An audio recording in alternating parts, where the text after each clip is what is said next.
ये कहानी है एक समिट की, एक अचानक बदली हुई गाड़ी की और एक ऐसी खतरनाक साजिश की जिसने दुनिया के दो सबसे ताकतवर नेताओं को एक बंद लिमोजीन में ला खड़ा किया। चलिए आज इसी मॉस्को स्विच के पीछे की कहानी की परतें खोलते हैं। तो बात शुरू होती है एससीओ समिट से। तारीख थी 1 सितंबर 2025। देखने में तो ये एक बिल्कुल सामान्य सा डिप्लोमेटिक इवेंट था, लेकिन पर्दे के पीछे एक ऐसी साजिश बुनी जा रही थी जिसकी तपिश सीधे हिंदुस्तान तक पहुंचनी थी। हवा में ना एक अजीब सा तनाव महसूस किया जा सकता था। सीन ये है कि प्रधानमंत्री मोदी अपने होटल से बाहर आते हैं। प्रोटोकॉल के हिसाब से उनकी अपनी बुलेट प्रूफ गाड़ी उनका इंतजार कर रही थी। सब कुछ बिल्कुल नॉर्मल था, लेकिन ठीक उसी पल कुछ ऐसा हुआ जिसकी किसी ने कल्पना भी नहीं की थी। जैसे ही प्रधानमंत्री मोदी अपनी गाड़ी की तरफ कदम बढ़ाते हैं ना, अचानक रशियन सिक्योरिटी के अफसर उन्हें घेर लेते हैं और उन्हें उनकी गाड़ी से दूर सीधे प्रेसिडेंट पुतिन की लिमोजीन की तरफ ले जाते हैं। अब डिप्लोमेसी की दुनिया में ये एक बहुत बहुत बड़ी बात थी। एक बड़ा प्रोटोकॉल ब्रेक, मतलब एक देश का नेता दूसरे देश के राष्ट्रपति की गाड़ी में बैठ रहा है। एक ऐसा कदम था जिसने वहां मौजूद हर किसी को हैरान कर दिया। और सुनिए, बात सिर्फ इतनी ही नहीं थी। दोनों वर्ल्ड लीडर्स उस गाड़ी के अंदर पूरे 10 मिनट तक बैठे रहे और गाड़ी अपनी जगह से 1 इंच भी नहीं हिली। सोचिए, सिर्फ 10 मिनट, लेकिन इन 10 मिनटों ने पूरी दुनिया में अटकलों का एक ऐसा तूफान खड़ा कर दिया जिसकी कोई हद नहीं थी। तो सवाल यह है कि उस बंद लिमोजीन के अंदर आखिर हुआ क्या? खैर, जो सोर्सेज बताते हैं उसके मुताबिक प्रेसिडेंट पुतिन ने पीएम मोदी को सीधे सीधे एक बहुत बड़े खतरे के बारे में बताया। उन्होंने कहा, आपकी गाड़ी सेफ नहीं थी। मतलब खतरा एकदम सिर पर था। लेकिन यह खतरा था क्या? इस साजिश की जड़ें कहां तक फैली थीं? इन सवालों का जवाब ढूंढने के लिए हमें थोड़ा टाइम में पीछे चलना होगा। कहानी जाती है बांग्लादेश के ढाका शहर में। कहानी की शुरुआत होती है 27 अगस्त को। टेरेंस कोड नेम वाला एक एजेंट बांग्लादेश के ढाका में लैंड करता है। इसके ठीक कुछ दिन बाद ही रूस की इंटेलिजेंस एजेंसी एसवीआर को कुछ एन्क्रिप्टेड मैसेजेस मिलते हैं, कुछ बहुत ही संदिग्ध बातचीत। और 1 सितंबर आते आते इस खतरे को रोकने के लिए एक जॉइंट भारत रूस काउंटर प्लान एक्टिवेट हो चुका था। तो ये मिशन था क्या? इसका मकसद बिल्कुल साफ था, प्रधानमंत्री नरेंद्र मोदी। प्लान था उनकी हत्या का, और इसे ऐसा दिखाना था जैसे ये कोई आतंकी हमला हो। और इस पूरे ऑपरेशन का मास्टरमाइंड वही एजेंट टेरेंस, जो ढाका के एक होटल में बैठकर अपना कमांड सेंटर चला रहा था। देखिए, ये टेरेंस कोई आम टूरिस्ट नहीं था। वो अपने साथ 3 सूटकेस लेकर आया था और उनमें बिजनेस सैंपल्स नहीं थे। नहीं, उनमें भरे थे high tech electronics, encrypted communication devices और खुफिया हथियार।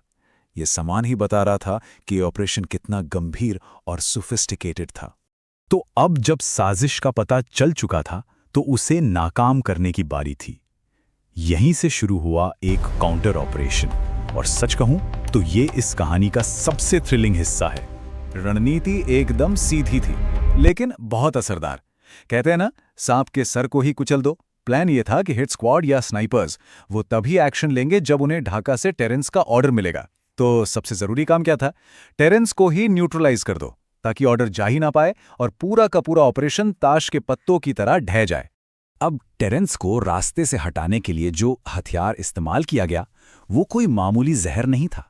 ये एक बहुत ही हाई ग्रेड केमिकल एजेंट था। एक ऐसा केमिकल जो किसी के ड्रिंक में मिला दिया जाए तो वो पलक झपकते ही इंस्टेंटली नर्वस सिस्टम को शट डाउन कर देता है। और ये ऑपरेशन बिल्कुल खामोशी से पूरा हुआ। कोई आवाज नहीं, कोई संघर्ष नहीं, कोई गवाह नहीं। ढाका के उस होटल के कमरे में टेरेंस ने जैसे ही अपनी ड्रिंक पी, बस कुछ ही सेकंड्स के अंदर वो जमीन पर था। न कोई गोली चली, न कोई शोर हुआ। वो साजिश वहीं की वहीं दफन हो गई। लेकिन रुकिए, कहानी अभी खत्म नहीं हुई। एजेंट को न्यूट्रलाइज करने के बाद एक और बड़ा ऑपरेशन शुरू हुआ, और ये ऑपरेशन था हर एक सबूत को मिटाने का। अब यहां कहानी में एक बड़ा ट्विस्ट है। एक तरफ अमेरिकी अधिकारियों का ऑफिशियल बयान आया। उन्होंने कहा, हमारा कोई ऑपरेटिव नहीं मारा गया, वो शख्स जिंदा है और अमेरिका में ही है। लेकिन दूसरी तरफ सोर्सेस का दावा है कि एक जबरदस्त कवर अप किया गया। मतलब टेरेंस की बॉडी, सारे सबूत, यहां तक कि उसके डिजिटल फुटप्रिंट्स तक, सब कुछ ऐसे मिटा दिया गया जैसे वो इंसान कभी था ही नहीं।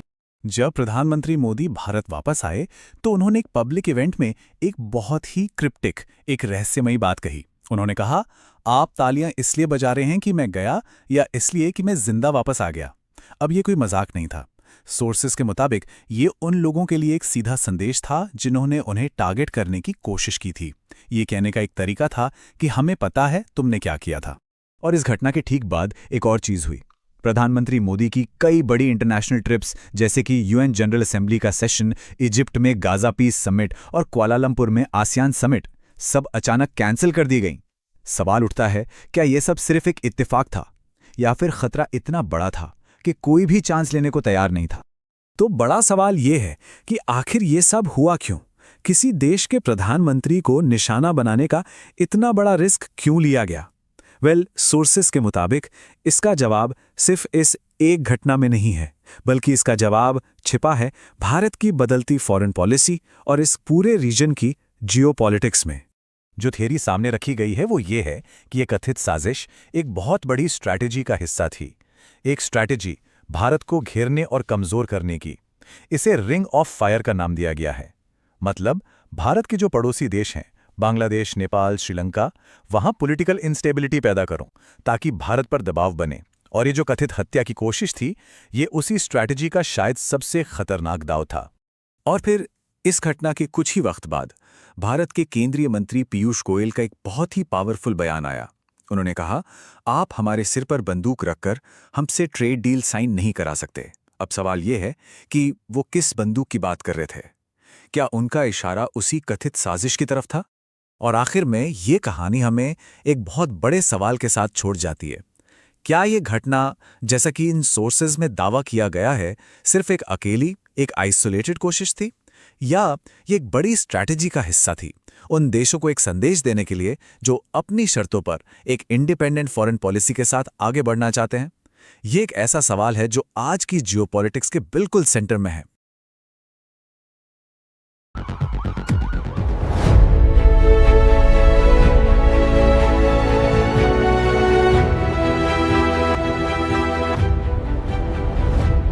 सच क्या है? कमेंट में अपनी राय दो।